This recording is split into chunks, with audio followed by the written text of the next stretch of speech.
If you ain't trying to get a bag, then dip. Cause see, I ain't got time for a wimp. I want a real who gon' stick with me. I want some real who gon' pimp with me. If you ain't trying to get a bag, then dip. Hey y'all, welcome back to the day in the life of a black girl in her 20s, and we're getting into our chit chat series. Yes, so if you're new here, please like, share, comment, subscribe. Make sure you hit the notification bell so you know every time I post another video. And yeah, welcome to the family, boy, girl, guy. Hey ma'am, sir, let's get into it. Okay y'all, so in today's chit chat we're gonna be doing, I guess, a little skincare routine, makeup, get ready with me. Y'all gonna be getting ready with me as we talk today. So the actual theme of today, our topic is being a black girl in your 20s. Okay, so we're gonna kind of just talk about like my experience with being a young black girl, what it's been like, and yeah, y'all know we got this silk press part one of being a black girl in her 20s. We don't play about our hair.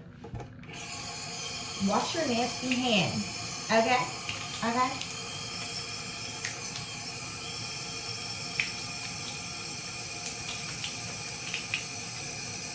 Before you do your skincare, wash your nasty hands, girls, guys, okay? We don't want any of that on our face. So I always wash my hands first.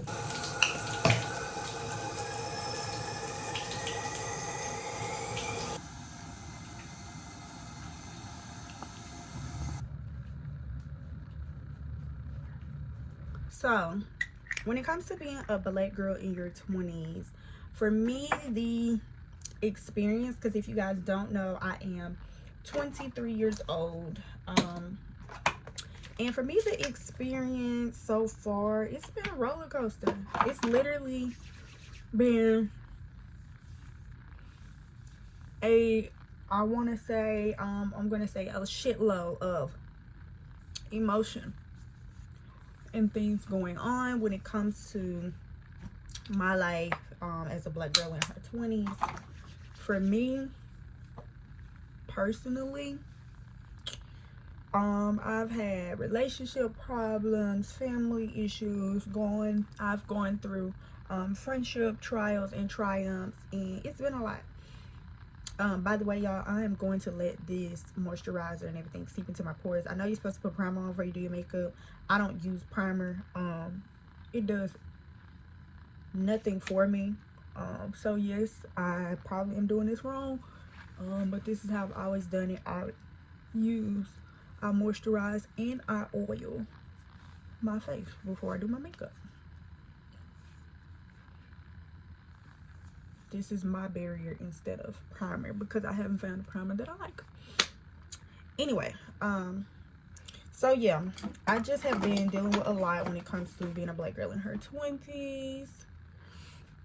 So like for me, y'all, like I said, I've dealt with friendship stuff and everything. I am 23. I'll be 24 this year.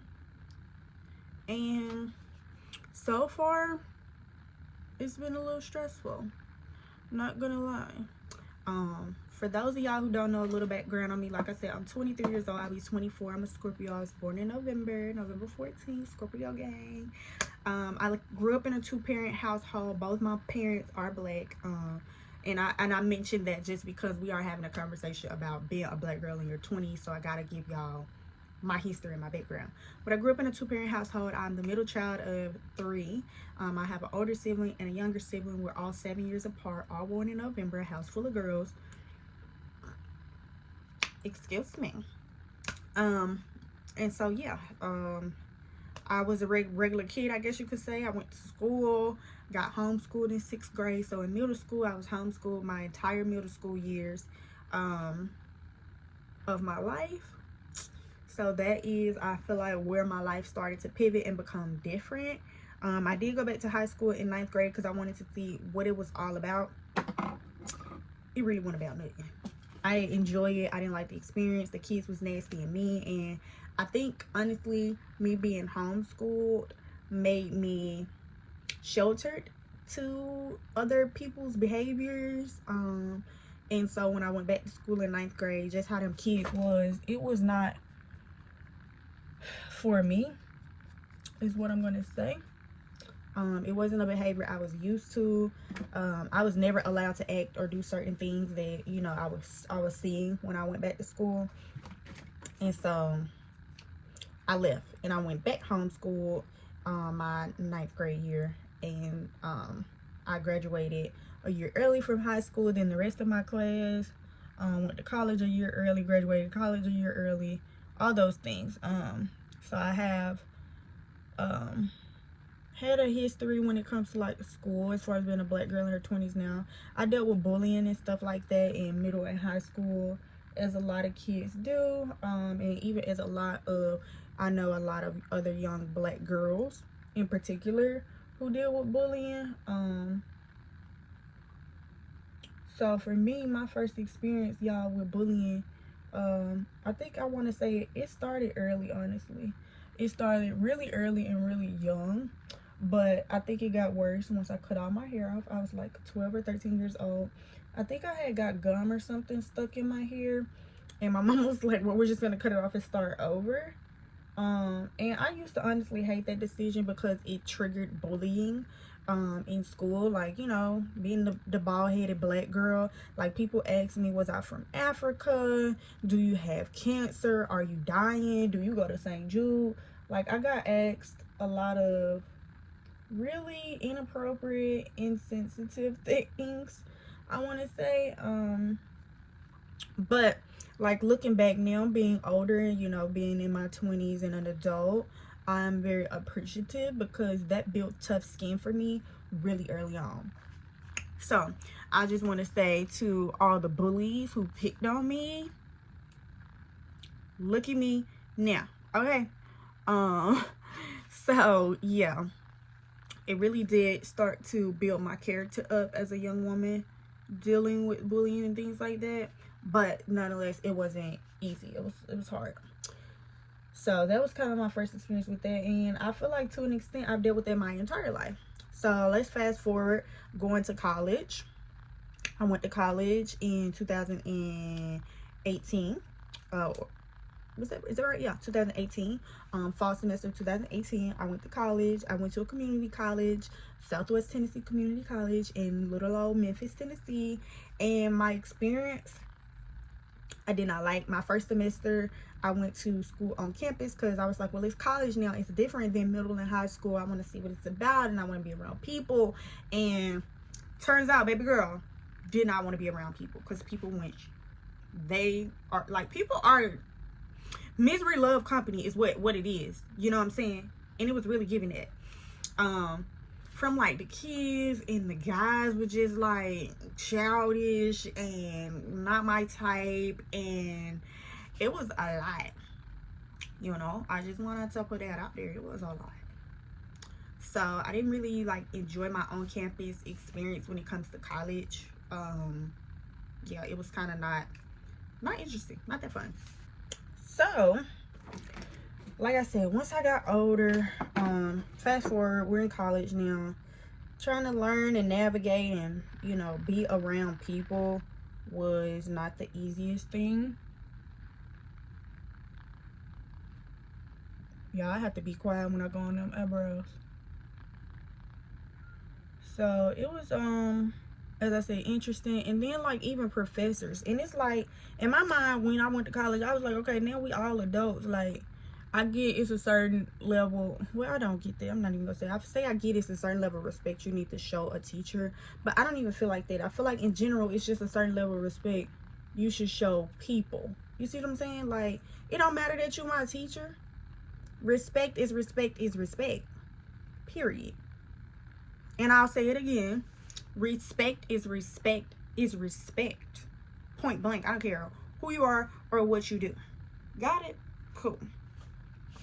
And so, like I said, it just was not fun. I dealt with some my first semester of college, unprofessional teachers. And I called them out on their BS because I'm going to go to the dean every time. And it's so crazy, like, my college experience on campus, Like that first semester, like I said, I had a very unprofessional teacher. He wasn't courteous of life experiences and us being new and freshmen, and he was just a hard ass, but a jerk, you know, like a hard ass for no reason at all. And you know, it's one thing if it's just me and I'm not getting it, or I feel like you're being some type of way to me, but if everybody in the class is saying this, sir, you're the problem. Okay, you're the problem. And so that's what I gathered, and I just couldn't deal with it no more, because I'm not a failure, and I'm not gonna fail this class because you a jerk. You know what I'm saying? So let me go handle this. And so I went to the dean, and I guess I think I was talking to one of my friends at the time, and she started telling everybody in class, hey, Bree's gonna go talk to the deans about our teacher, blah blah blah, we should all go with her. And it just became this whole thing. We all marched in, was like, we need to speak to the dean of students, we need to speak to somebody about this teacher, da da da. And I was like the spokesperson, so it was really cool, but it was also like really scary, because it's like, dang, you know. But I had to remind myself, like, okay, I'm doing this really for me. It's great if other people, you know, feel the same way, and it's just not just me. But at the end of the day, I'm doing this for me, nobody else. So it really don't matter if nobody else speaks up or nobody else has nothing to say, because I didn't do this for them. I did this for me. And I think that's what we all have to realize. And honestly, this is, I feel like, as a young black woman, a lot of times we become the spokesperson and the brave one, and the, you know, we become role models and leaders, and we didn't even ask to, right? And so in that situation, I was a leader and I hadn't even asked to be, which was mind-blowing. But I was leading the pack. Okay, I was leading the pack, and I had never again asked to be that for them. They kind of just chose me, because I guess I was already in that role. They was like, cool, stay there, carry us on your back, carry us, shall you? So that's what it was. And so yeah, college was hard, and even some classes I dealt with some racist teachers. Unfortunately, being a black young woman, I have encountered some prejudice and some racism, and it was very difficult, because honestly, you know, I grew up, like I said, I guess you could say in poverty, or whatever, if you want to use like the legal, the governmental terms of it. I consider to have been growing up in poverty.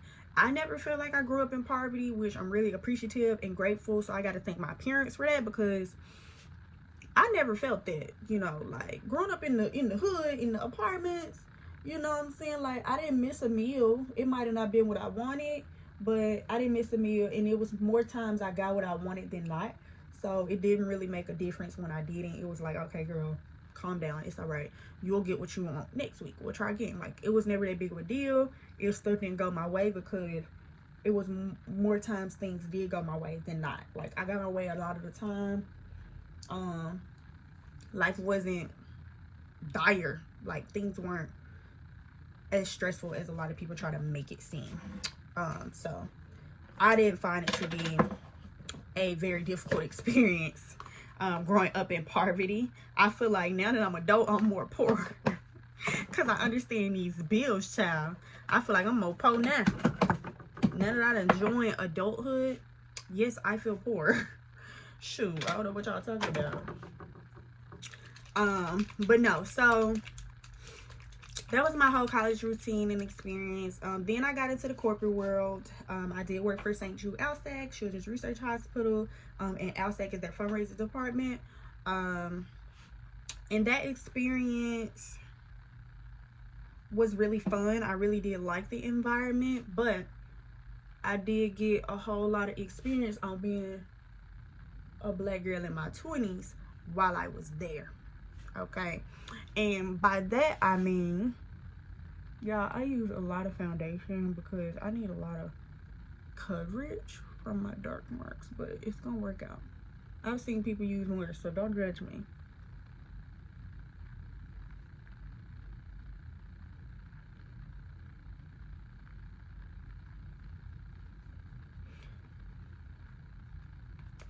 So yeah, working there again, I experienced being a black girl in her 20s, for real.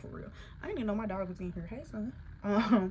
But yeah, I worked for multiple. I used to work for St. Jude, LSAC, as a part of like a summer program. So I worked there in high school too. But particularly when I started working there when I was in college is when I started to deal, I guess because I was older and they could just show their true ugly nasty colors. They didn't care no more. So I started to experience a lot more adult behavior. You know what I'm saying? They weren't hiding it no more because I was a child. I was an adult. I was in college, so they felt like they could show off. And you know, just like this one lady who was my lead at the time, I got invited to a meeting. I was networking. When I say I was in St. Jude networking my butt off, because I had thought that that's where I was going to work when I graduated college. Like, I was like, this, I could see myself doing this. If y'all don't know, I'm into nonprofit. I have my own nonprofit organization, the BSOI Foundation. Go follow us. Go to our website, www.bsoifoundation.org. Follow us on Facebook, Instagram, YouTube, and TikTok. But yes, so I've been into philanthropy and had a nonprofit since I was 15 years old, y'all. And I started working at St. Jude when I was 16. So when I, you know, as I got older, and I had been there for every summer since I was 16 years old, all the way up until college, which was, I didn't go to college until 2018. I always thought that St. Jude is where I was going to kind of end up. You know what I'm saying? When you're talking about my career, I was like, I could see myself being here. I love the environment. It's really positive for the most part. And like every company or corporation, there are of course a couple bad seeds. And I just kind of figured that that lady that I dealt with was a bad seed. I did later find out once I left, she did too. Well, really before I left, she no longer worked there. You know what I'm saying? So they got rid of the bad seed. But I think she just didn't know who I was, how determined of a young black woman that I was, and that I had done made impact and, you know what I'm saying, got around as much as I did. And by that, I mean, I had went so hard as to, I've had meetings with their HR department, heads of HR, and not for any bad reasons, but these were people I wanted to connect with and network with, because again, I knew I wanted to work here once I graduated college. So I was really trying to get my foot in the door. So I would just set up meetings. I would ask them questions, learn more about the organization, learn more about their roles and how they came to work for the organization, like really show an interest, because I was interested. But my lead at the time didn't know that. She thought I was just some regular old college intern. She also didn't know, because when you come back during their summer program, you're in different departments most of the time. And at least I chose a different department every single time because I wanted to see what area I like. So a lot of times they don't know that you've been here before, or that people know you, unless people run up on you and be like, oh my God, hey, you're back, da da da. So she didn't know that I was a returner, okay? A repeater. I had been here for years. Technically, she was more new than I was. Okay, so she's been a jerk to me. She told me I couldn't go to the meeting that I had got invited to. Now the meeting was a guy over the HR department, who of course I had known, because HR handles interns and all of that, who I had known since I started in 2016. This happened in 2018-19. And she was like, no, you can't go, you have to stay here. But why I felt like it was a racist situation was because she let the little white girl go. I don't know what her actual reason for that was, but it very much gave racist, because she didn't give me any valid reason as to why I could not attend the event or the meeting. She was like, you can't go, da da. I was like, well, can I clock out early? She was like, yeah, if you want to clock, you know, it was just like a regular job, so you could clock out if you need to clock out, you know, you won't get paid, or whatever. It's just what it is. You just had to clock out early, and nothing they can do about it.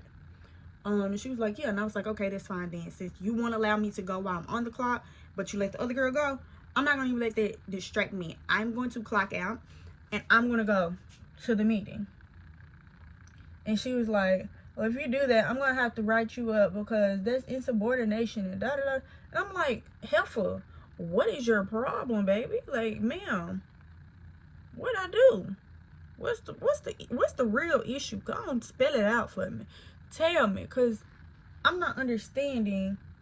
If I'm clocking out and I'm doing this on my own time, I get doing things on company time. But if I clock out and I'm doing this on my own time, what is your problem? What's the real issue? Okay. She ain't had nothing to say. But it really made me emotional. It really made me upset. Like, I cried a little bit. I'm not even gonna lie about the situation, because again, as an adult, this is my first time dealing with this with my big girl panties on, and I could understand what was happening. This wasn't the first time that it happened to me. It was the first time I could truly understand what was happening to me, and that somebody was being racist or prejudiced. That was the first time I knew, okay, this is prejudice. She's being this way towards me. And so yeah, I was highly upset. I was really emotional. I cried. I went to my meeting. I handled my business. But after that, the next day, I set a meeting with, again, the director, not just HR, the director of our set, and sat down and we had a meeting and talk. So that was some experience in the corporate field that I've dealt with, being a black girl, not in your 20s, but in your 20s, black girl.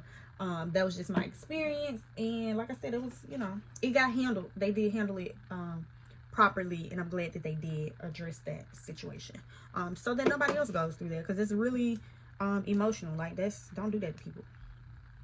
So fast forward, let's see, we stopped off in my corporate field, being a black girl, how I've experienced that. So let's see, my last time I think I worked for St. Jude was either 2020 or 2019. Yeah, I think it was 2020. Yeah, 2019. It had been 2019, because 2020 I had my eye surgery. So yeah. So what else can we talk about being a black girl with you? Let's go over into entrepreneurship, y'all. Whoa, that beast is hard. So as I told y'all, I have a nonprofit organization, but not only that, not only do I have a nonprofit organization, I am a serial entrepreneur. And so I've been doing business and entrepreneur things for a very, very long time. I don't know why my brush is picking this up like that. I've been doing it for a very long time. And we're gonna bake.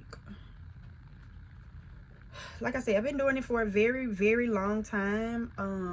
I come from a family of entrepreneurs, serial entrepreneurs, my mom and my dad. I started my first business when I was 12. It was like a sweets and treats business. So I've been doing it for a very long time. I've had hair care, skincare products. I used to sell hair extensions. So I have, like I said, quite a bit of experience when it comes to it. So let's get some of this off with these lashes. And I'm not finna replace these lashes. I don't know, I might. Cause I am missing a lash on each end, and then two right here. I might feel those. I ain't made up my mind just yet. So let me get it. Where did that tissue go? So I can't get this off my lip. What did I say? Yeah, so I've been in entrepreneurship for a very long time, and I ran into some situations, you know, being a black girl in entrepreneurship. So for me, like I said, I've been doing this for a really long time. And I didn't used to have issues till I was older. And I guess that's because a lot of the times people love to see young black girls handle business until they become young black women in business. Follow me. Now, I know that was a strong statement, and I'll repeat myself. People love to see young black girls in business, handle business, or do business until they become young black women in business. Okay? So, like I said, I used to do things all the time, different things, from skincare to hair care, graphics and web design, all kind of things, right? And a lot of times people just don't really understand how business work, or I hate when my biggest thing really about being a black woman in business that I've experienced as like really difficult for me is trying not to become personal with my clients. No matter what field or industry I'm in, I have a really hard time with trying to keep business and personal. And that's because for me, my business is very personal. I don't care what nobody say. It is personal to me. And I don't know if that comes from being a black girl in business and, you know, having to start things on your own and not having no footing and all of those things. Maybe that's why it is so personal to me. But nonetheless, it is. And I have a hard time separating business from personal when it comes to my clients, because I started to build a relationship with them and I see their goals, and I think it's because I relate to a lot of my clients. A lot of my clients are black girls or black women, and I relate to them so much in so many ways. And so I try to help. I tend to over help or over involve myself in their business and their goals and their dreams and trying to help. And then that creates an issue, because when I need them to follow my rules and policies, they don't, because they like, girl, well, you answered the phone after 5. You said the business was over after 5, but the other day when I called you and told you I ain't know how to do this and this and that, you answered and you gave me the answers and you didn't even charge me. That's on me. So I feel like that's the biggest thing. But I also feel like it's a slick conceived notion that like black women are nurturing and caring and have to give and have to support other black women that have to do this, until, you know, I just ran into it so much to where I was like, well, look, I'm a black woman who, yes, is in business. Yes, I want to help my other sisters, but I'm also a black woman who want to stay in business. And so I try to remind myself that anytime I feel like I'm crossing a line or I'm giving too much of myself is, hey, you want to stay in business, so calm down. Calm down. Yo, calm down. Calm down. Okay, so yeah, that's kind of a lot of like the biggest things that I deal with being like a young black girl in business, like as entrepreneurship.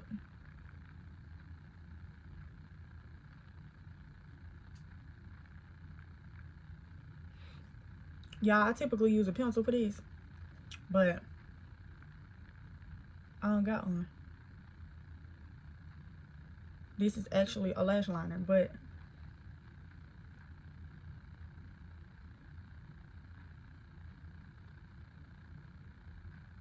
it's gonna work out. You just gotta watch.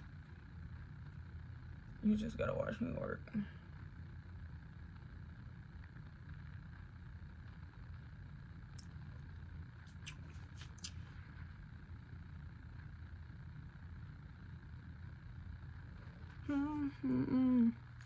So I don't know what this is. This is actually my little sister's, but yeah, but it works fairly well.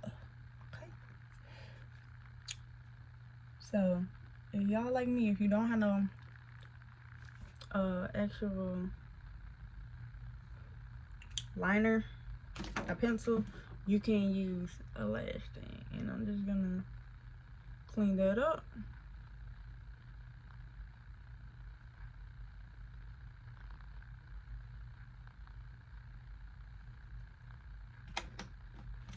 Oh, what is that?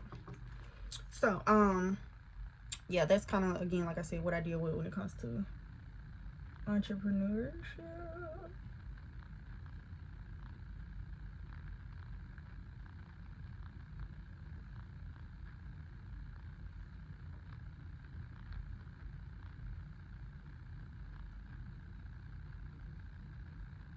So I just use foundation to clean up my lip.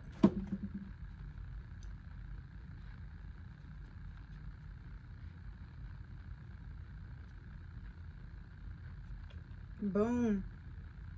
Now we got a nice little black line. Y'all want to see?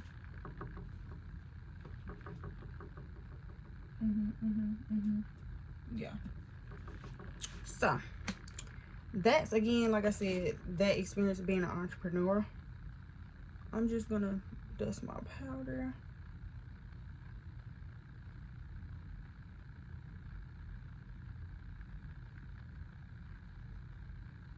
I don't know nothing about what's the right brushes when it comes to no makeup. I use what I want to use, okay? And it's giving, it's eating. I feel like one of my eyebrows look longer than the other. I don't know. Anyway, so yeah. And then now fast forward, I am 23, y'all. And I am not where I thought I was going to be. I'm going to be quite honest. Sometimes I'm a little disappointed at where I am in life, but then I have to come back and realize, look, stuff happens for a reason, man. God puts you in certain predicaments for certain reasons, and you got to be grateful to that. And I really do try to be. I really do.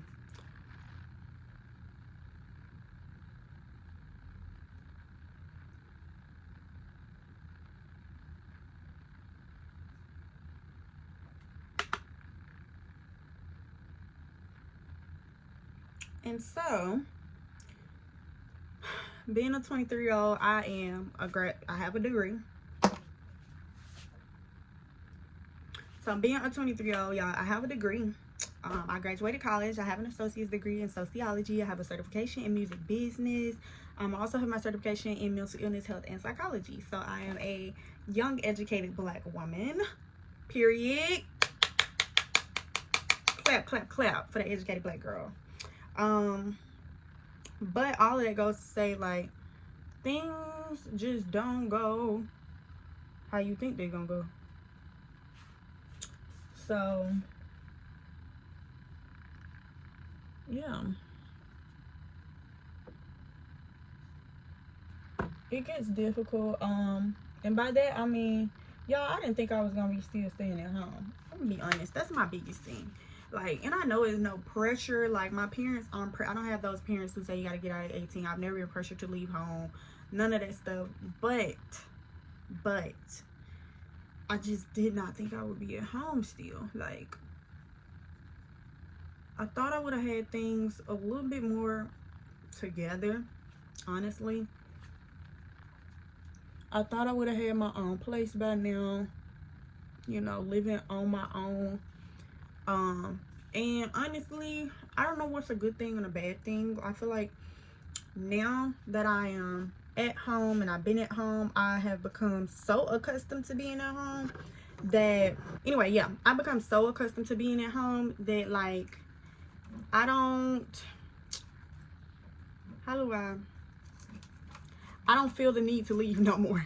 Like, I now have, like, changed my whole being at home with my parents, being at home with your parents in your 20s as a young Black woman. I feel like could be very vital and instrumental, because for me, being at home and around my parents like this 24/7, because a lot of people don't know, but I work with them. We work together, we live together, everything. And so being at home like this, I feel like gave me more time with them, because, you know, life is short.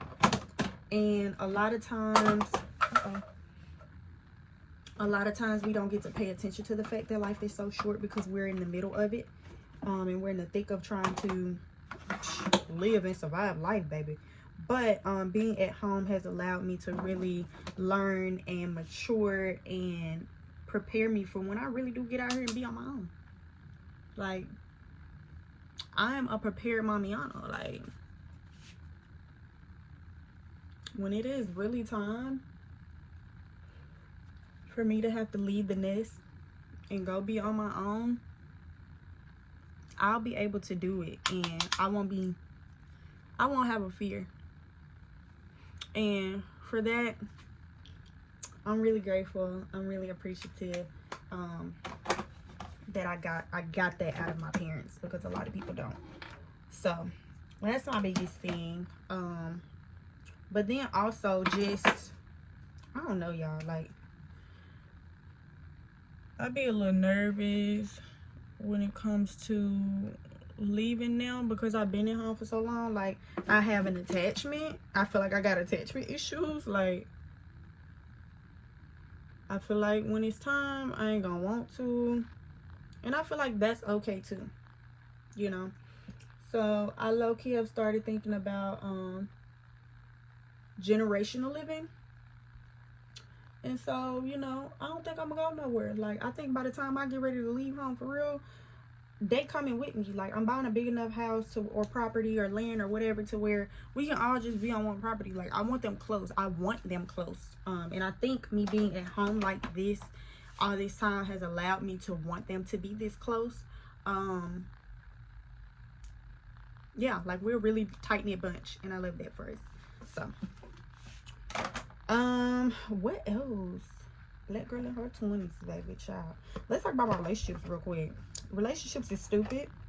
I feel like I'm low-key too mature for a lot of men, a lot of young men, boys. You know, I try not to call them boys, but that's what they be acting like.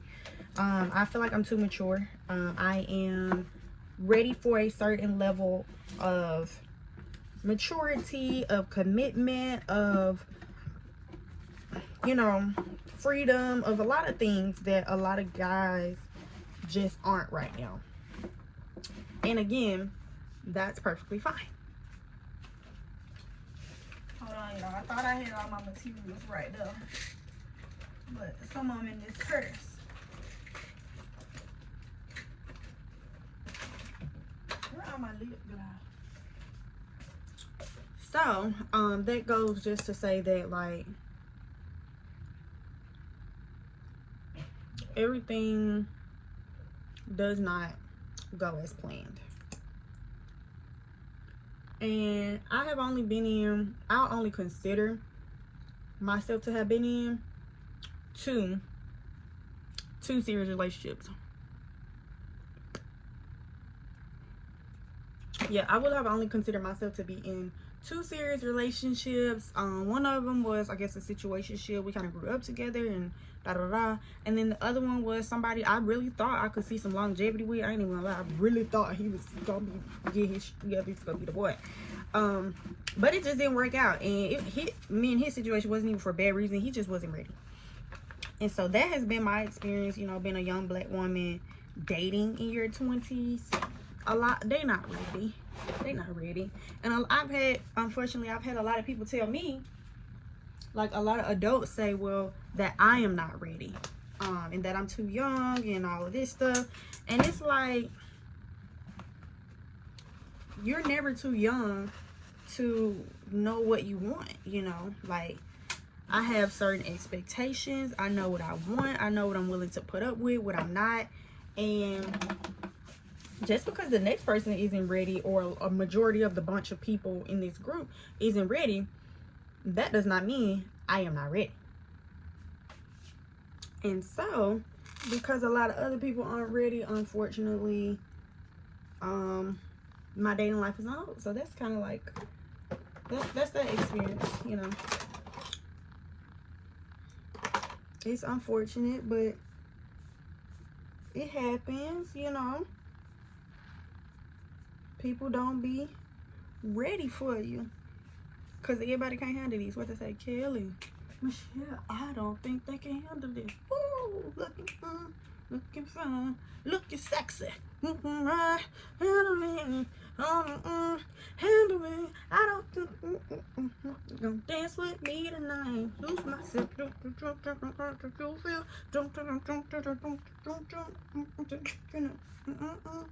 Oh, what I was talking about? ADHD.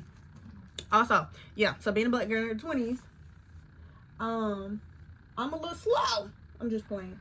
No, but I do suffer from ADHD. Unfortunately, I do suffer from ADHD. And it just is a distraction. Everything is a distraction to me. Everything. Don't matter what it is. Good or bad. It's all a distraction. Let's see. Can we get this to feather today? Y'all, I love my makeup. I love this makeup today. She's giving. Is the hair going to act an ass? Or get it together? Which one? It's giving act out. Her acting bad. but I'm not gonna put no more heat on it, just so I can have a little bang action going. We just gonna let that action come to itself. Oh, look at that. Yes, y'all see that feathering? Yeah, I don't think we need no edges. We're gonna go for this silk cute. Look, my makeup is eating. If I do say, I ain't put no highlight on. Let me put some highlight on. But if I do say so myself, baby, the makeup is eating. We gotta put some highlight on because I just look too good. But yeah, I have ADHD, y'all. I have pericarditis. I have abnormal cycles and bleeding, some kind of bleeding disorder that they don't know. Yeah, so unfortunately my life has been hell when it comes to healthcare, sort of, you know. Like, I've dealt with as a black woman, a lot of healthcare providers not listening to me, which is very unfortunate because don't nobody know my body like I know my body. I don't give a damn what you say. But I've dealt with a lot of, like I said, healthcare professionals just not being willing to listen to me when I tell them what is wrong with me or what is happening to my body. They just is not really listening like that. They don't want to hear what I got to say. So that is very unfortunate, but it happens. So, and I'm still dealing with that. I'll probably be dealing with that for a very long time. But yeah, I try to stay healthy. I try to stay, you know, fit and moving just to kind of keep my body doing right. I eat healthy. I treat my body right. And I really got into that because of all of my medical issues. Like, again, being a black girl in your 20s, like, you know, I have people in my family who have diabetes. I've lost people from cancer, all types of health type of things. And so I really do try my best to stay health conscious and just do right by my body, because I want to live a very long time, y'all. I can't say that I plan on having any kids, because kids give me anxiety. Like, the thought of having my own children give me anxiety, real bad. I was just talking to my mom about this the other day, but it gives me anxiety real fucking bad. And so I doubt that I will have any children, just because I don't really think I want any. So yeah, I have a dog and I want more dogs and I want animals and I want a farm and all of that, but I don't know if I want no children. Like, I don't know about that one, but yeah. So anyway, I think that kind of really wraps up like what my experience has been like being a black girl in her 20s. We talked about my childhood a little bit. We talked about my family and my background. We have talked about health. We've talked about my college years. We have talked about working in corporate America. We have talked about being an entrepreneur and a young boss. We've talked about relationships. We talked about, I think I said health. And so that's kind of just where I stand. Like, I'm really committed to just living my life, y'all, and enjoying my 20s. I am, again, 23. I'll be 24 this year, November 14th. Scorpio gang. If you're a Scorpio, comment Scorpio in the description. I mean, in the comments, so that I know you're a part of the gang. So I know that you want up, okay? But yes, I'll be 24 this year. And I'll have 6 more years in my 20s. And I'm just excited to see what's going to come. Like, I have so many plans. Like, even when it comes to just content and YouTube. Like, as an entrepreneur, my main focus is my nonprofit organization, but also my music career. If y'all don't know, I do music, I rap, I sing, I write. And so that's what my focus is going to be on for the next 6 years, is my nonprofit, my music career, and then also content creation. I fell in love with creating content when I was like 14 years old, y'all. Is when I really found a really big love for YouTube, and I just have been stuck ever since. I went through the journey of starting YouTube many times. Like I said, I started when I was 14. I want to say in 2016 or 17 I finally got monetized. Like, I was doing this summer job at St. Jude I was just telling y'all about, and I saved my money. I got proper lighting, I got better phones, I did all the things I knew to do to help me start creating content. I started learning video editing because as you know, I did graphics and web design, but I never was into like video stuff. That's more my dad lane. He's a videographer and photographer, and so he taught me some things. I took some lessons and just kind of just educated myself to be better for you guys and for this platform, to learn how video content and things like that work. And I got monetized, like I said, I want to say 2016 or 17. They snatched my monetization right when I was reaching my threshold to get my very first check. That broke my heart, and it really discouraged me from wanting to do YouTube. So I don't think I did YouTube for like a year after that. Like 6 months after that happened, I did do a video kind of talking about it. I don't think it's on this channel. It's on my old channel possibly. It might be on this one. I don't know. I'm gonna find it and put it in the description, so that y'all can see what my experience was with that, having monetization, it getting snatched, and all of those things. They gave me the very vaguest answer as to why they took my channel. It was a bunch of BS, if you ask me. And they told me I couldn't appeal for it. They denied my appeal, and so that was just it. That channel could no longer earn after I worked so hard to reach these thresholds and get monetized, and then you have to reach the payout threshold, all these things, and still for them to just snatch my channel from up under me really broke my heart. And so from that lesson, what I have learned is, yes, you want to use those big platforms out there such as YouTube and TikTok and Instagram and Facebook and Snapchat. You want to use those, but you want to learn how to convert your audience into a space that you completely control.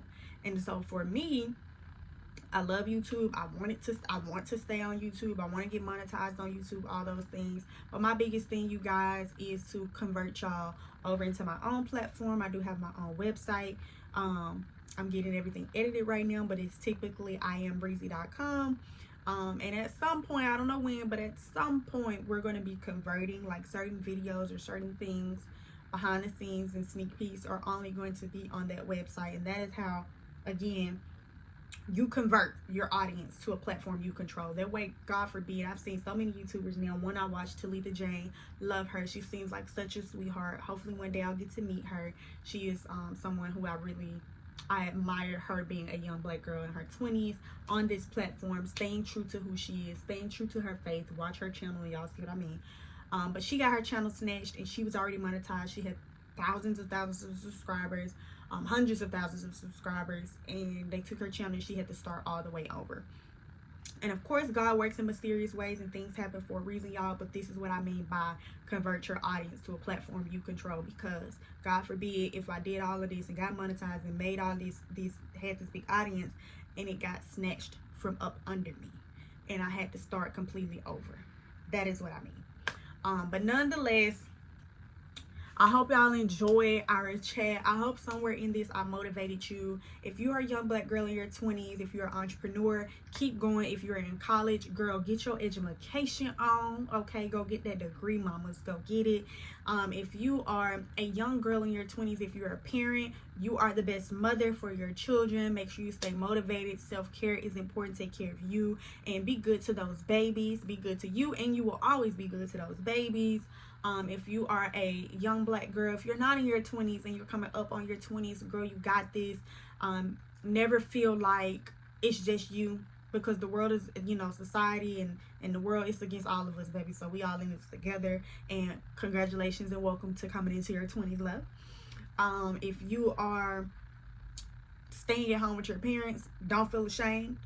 Don't feel like you have to be in a rush. Don't feel like you got to do what society tells you to do. You do not have to have the new Benz or the BMW. You do not have to have the new Louis Vuitton or the Dior lip gloss that's $300. You don't have to have that. You don't have to have your own place. Work with what God has given you. Be grateful in what God has given you. Have gratitude in where you are in your life, and I promise you more will come. Once you show gratitude and appreciation, He will give you more things to be grateful and appreciative towards. But it starts with what you have right here at home, right here at arm's reach. So anyway, I hope y'all enjoyed this video. Please don't forget to like, share, comment, subscribe. Comment, subscribe. Hey, like, share, comment, subscribe. Comment, subscribe. Comment, subscribe. And I'll see y'all in the next video. I tell them that I'm bossy and cocky. I want foreigns like a Audi, like my new whip, yeah, he